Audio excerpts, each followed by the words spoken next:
Hello, I'm glad to introduce a new course to you. This course is about getting power in organizations. This course is about understanding what methods others would use to get to power. If you yourself do not use such methods, you need to know what tools others are willing to use to get to the positions of power in organizations. Most of us want to lead our projects, departments, companies with professionalism and integrity. The question is how to get power to be able to do it.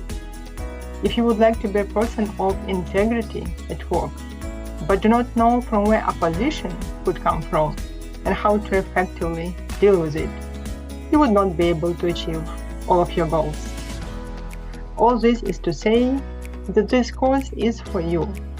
It has a potential to help you become a more successful person at work.